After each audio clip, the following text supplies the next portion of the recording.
김진명의 한국사 엑스파일, 박정희 죽음의 진실, 대통령의 죽음, 배우는 누구인가. 1979년 10월 26일 대통령 박정희가 암살됐다.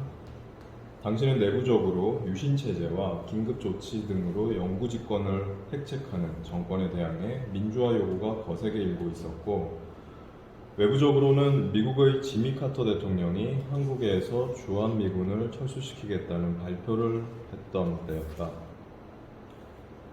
둘 다 박정희 정권의 위기를 불러오고 있었지만 무엇보다 주한미군 철수는 당시 남북의 군사력에 비춰볼 때 한반도에 전쟁을 불러올 수도 있다는 생각 때문에 박정희를 더욱 곤혹스럽게 했다. 이런 내후외환에 시달리던 박정희는 결국 주한미군 철수를 철회해달라는 거듭된 요청에도 지미 카터가 뜻을 굽히지 않자 핵카드를 빼댄다. 북의 침략을 저지할 수 있는 유일한 해결책은 핵무기뿐이니 우리가, 즉 한국이 그것을 개발하겠다고 지미 카터 미 대통령에게 타협을 시도했던 것이다. 중앙정보부장 김재규의 반란은 그 즈음에 발생한다.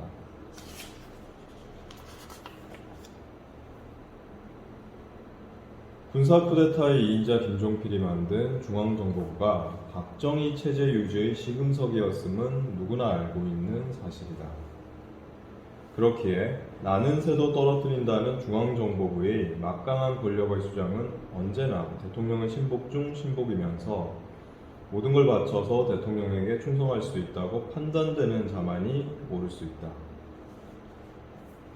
그런데 아이러니하게도 그 자리의 수장이 대통령을 배신하고 대통령에게 총을 쐈던 것이다.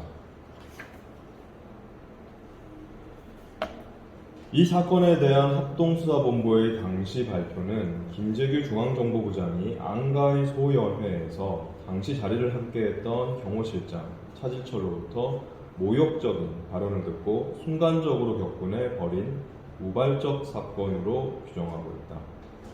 그러나 합동수사본부의 그러한 발표를 곧이곧대로 믿은 사람은 없다. 그러면 합수부 발표는 어디까지가 사실일까? 그날의 진실을 알기 위해 우리는 10월 26일, 11.6 그날 술자리가 마련되기까지 김재규의 스케줄을 살펴보자. 당시 중앙정보부장 김재규는 자신의 사무실에서 경호실장 차지철로부터 걸려온 전화를 받는다. 차지철 경호실장은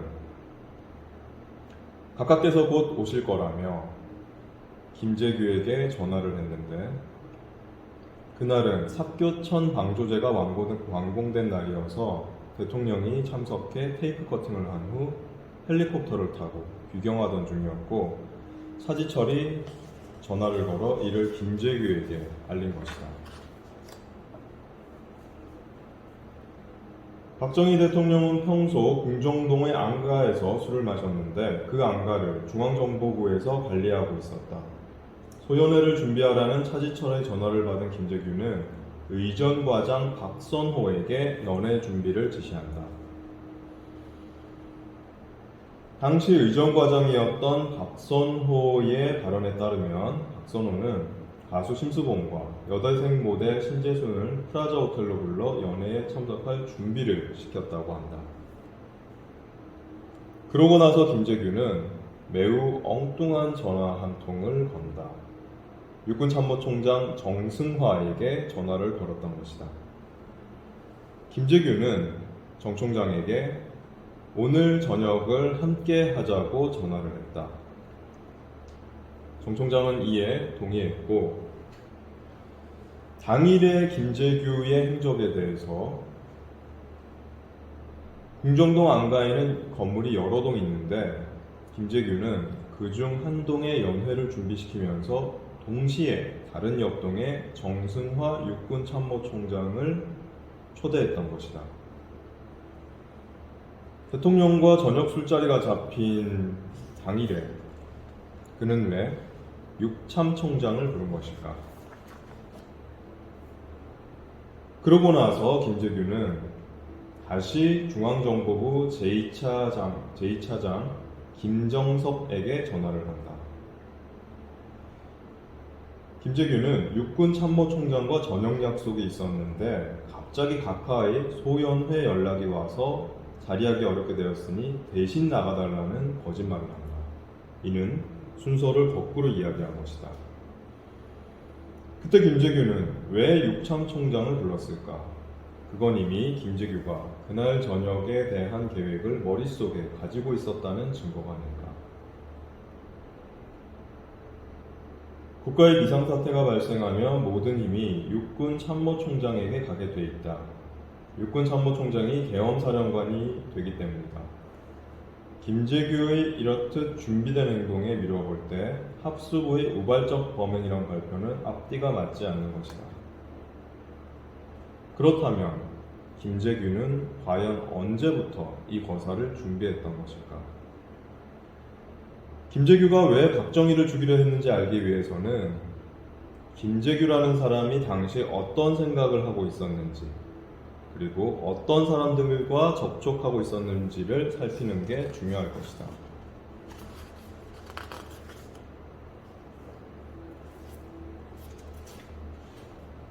박정희는 김재규를 신복 중의 신복이라 생각해 중앙정보부장에 임명했는데 어느 순간부터 김재규는 박정희와 180도 다른 생각을 품기 시작한다. 김재규는 박정희의 핵 개발은 미친 짓이다 라고 생각하기 시작했던 것 같다. CIA에서 작성된 박정희 관련 보고서에 따르면 김재규는 이미 미국 중앙정보부, 즉 CIA의 요청에 의해서 박정희 뒷조사를 해서 보고한 적이 있을 만큼 은밀하게 미국과 가까이 지내고 있었다.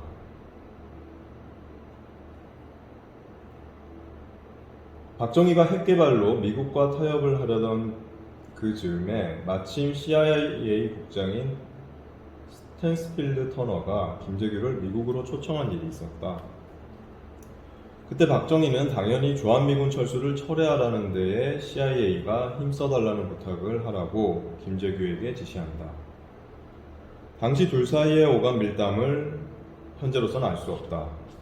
다만 김재규가 서울로 돌아가자마자 워싱턴 정가에는 남북한 군사력을 비교한 문서가 나돌기 시작했고 북한이 남한에 비해서 무력이 월등히 유리하기 때문에 당장 주한민군을 철수하면 남한이 먹히고 말 것이라는 내용의 보고서가 워싱턴 포스트에 특종으로 실리고 미국의 정가가 움직이기 시작했다.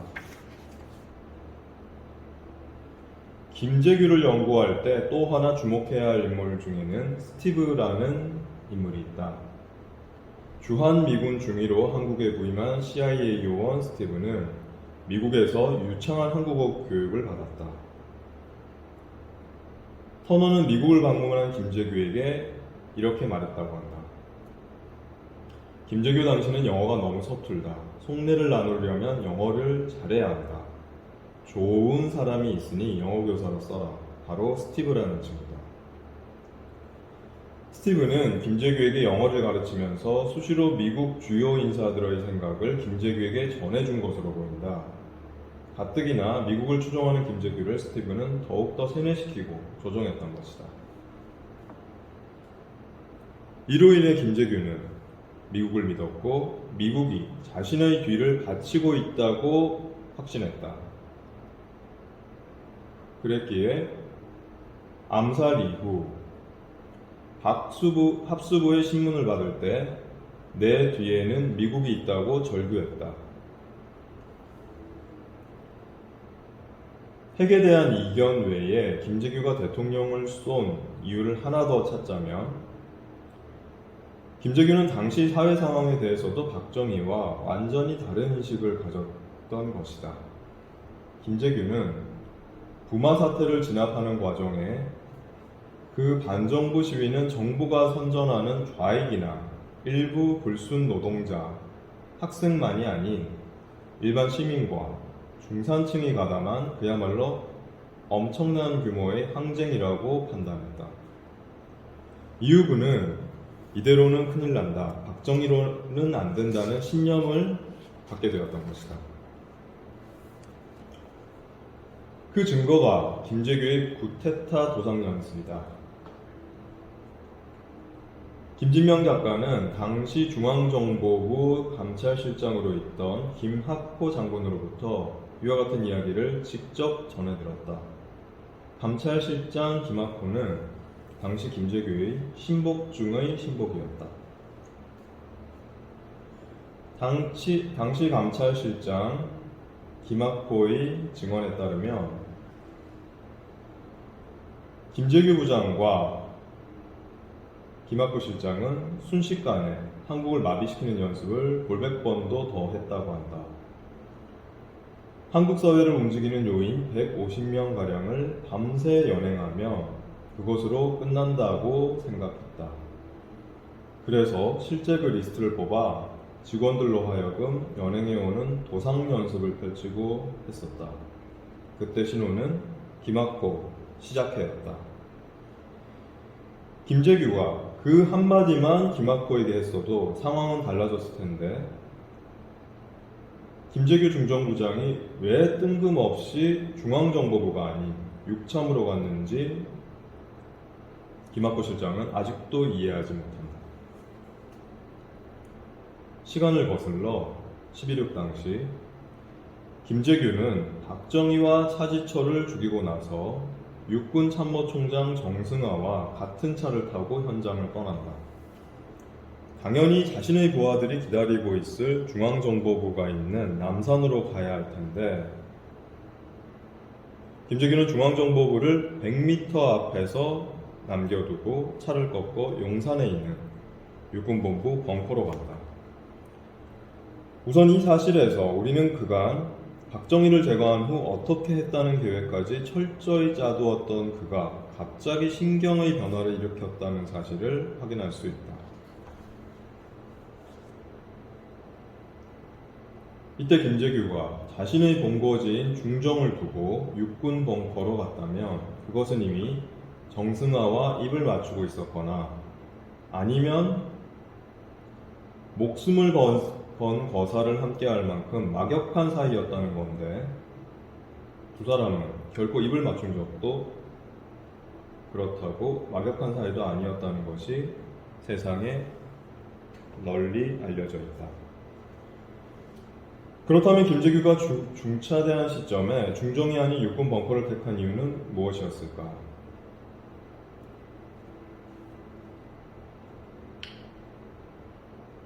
여기서 우리가 주목해야 할 사실 하나는 김재규의 영어 가정교사 스티브가 문제의 10월 26일 밤 오산 미군 비행장에서 도쿄로 날아갔다는 사실이다.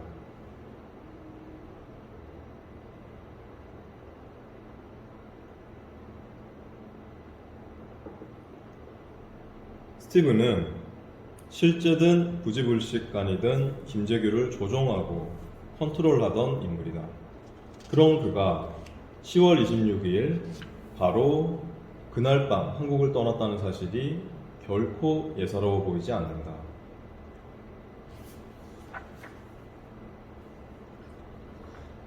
스티브와 더불어 이 사건의 키를 쥐고 있는 인물에 대해 소개한다. 존 천. 그는 바로 주한미군 정보공작 총책임자였던 존 천이다. 존 천은 서울대 영문학과를 다니다 CIA에 포섭되어 미국으로 가 그곳에서 학교를 졸업하고 CIA 본부에서 교육받은 사람이다. 그가 첫 부임지인 도쿄 태평양 사령부에서 근무하던 중에 한국에서 5.16 군사 쿠데타가 발발한다.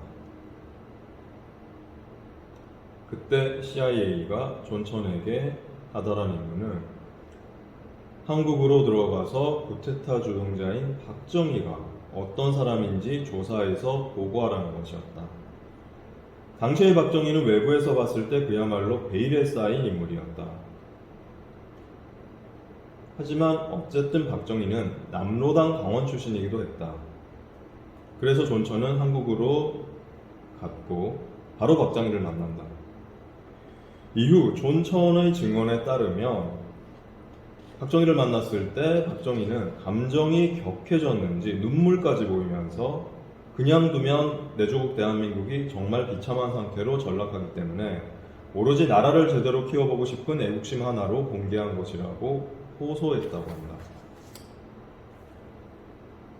그 눈물의 진정성이 무엇이든 그에 감동한 존천은 보고서에 이렇게 서술합니다.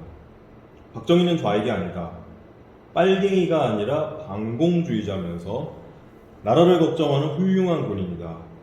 이번 사태는 우국충정의 일념으로 벌인 일로 보인다.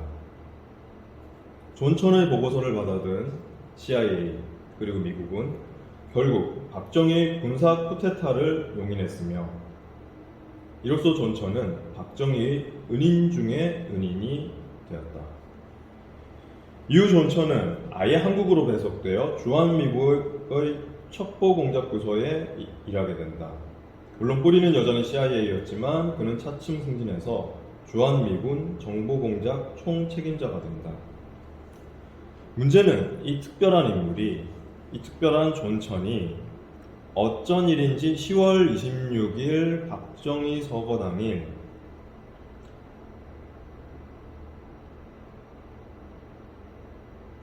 3일 후인 10월 29일 전격적으로 전역을 해버렸다는 것이다. 무엇보다 특이했던 것은 당시 그의 행적이었다. 존천은 10월 25일에 용산 미군병원에 입원하고 10월 27일에 퇴원을 했다. 즉 11.6을 사이에 두고 전날 병원에 입원했다. 11.6이 지난 그 다음날 퇴원을 한 것이다. 병명은 매우 간단한 병명이었다. 그는 감기로 입원했었다.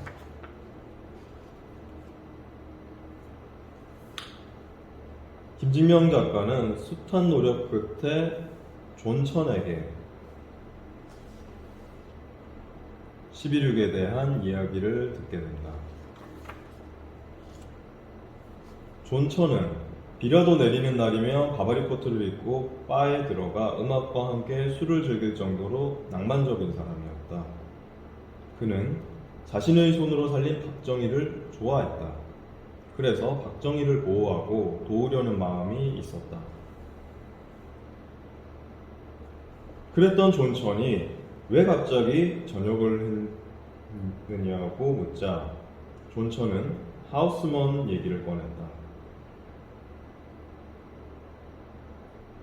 하우스먼이란 미군은 일반인들에겐 잘 알려지지 않았지만 주한미군의 터줏대감으로 한국 정치계에선 굉장히 유명한 사람이다. 당시 한국 정치, 경제계의 내로라 하는 인물치고 하우스먼과 연을되기 위해 노력하지 않은 사람은 없을 것이다. 하우스먼은 박정희 외에도 김대중, 김영삼 등과도 연락하고 지낸 사이로 알려져 있다. 존천의 증언을 토대로 그 미스터리한 3일을 재구성해보면 10월 26일, 즉 박정희 암살 전날 하우스먼이 존천에게 어디가 안 좋아 보인다며 안부를 묻는다. 존천은 감기 기운이 있는 것 같다고 했고 하우스먼은 감기를 그냥 두면 몇 달씩 가니까 얼른 병원에 가서 주사 한 대 맞고 빨리 낫는 게 낫다고 병원으로 갈 것을 거듭 권유한다.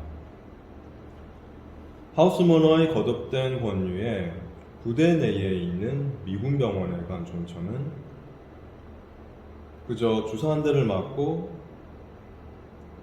잠에 빠졌습니다.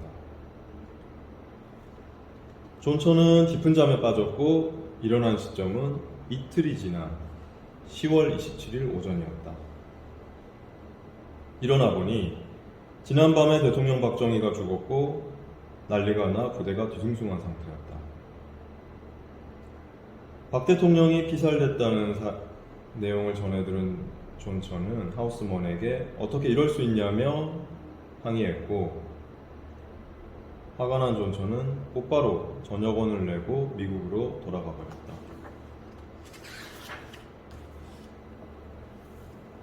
존천이 하우스먼에게 이처럼 화를 낸 이유는 둘 사이에 그 이전에 이미 미략이 있었다는 것이다. 존천과 하우스먼은 만약에 미국에서 꼭 그래야만 한다면 최후의 조치를 취하기 전에 하우스먼이 존천에게 이 내용을 알려주기로 했고, 그러면 존천이 청와대로 들어가 대통령과 담판을 지을 기회를 가질 수 있는 기회를 주기로 했다는 것이다. 그런데 하우스먼은 그 약속을 지키지 않고 존천을 잠들게 한 후에 거사를 치러버렸다. 김재규가 마지막 순간 항상 쿠데타 연습을 같이 했던 김학포 장군을 끌어들이지 않았던 것과 마찬가지로 하우스먼 역시 마지막 순간 존천을 잠재우고 일을 치렀던 것이다. 이를 통해 하나의 결론에 도달할 수 있었다. 김학포와 존천, 그 둘이 각자 자신들도 이해하지 못하겠다며 내게 털어놓았던 이야기까지 종합해보면 12.6의 배우가 보이는 것이다.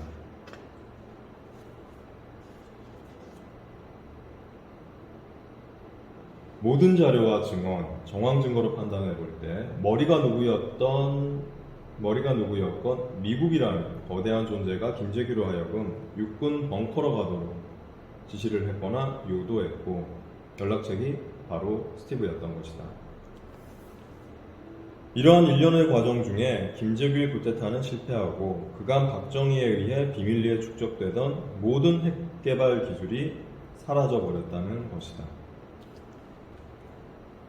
결국 핵개발을 끝까지 강행하려 했던 박정희의 고집과 그것을 막으려 했던 미국의 충돌, 그것이 12.6의 본질이 아닐까. 이것이 풀리지 않는 12.6 당일의 미스터리에 대한 김진명 작가의 결론이다. 이상 김진명의 한국사 엑스파일이었습니다.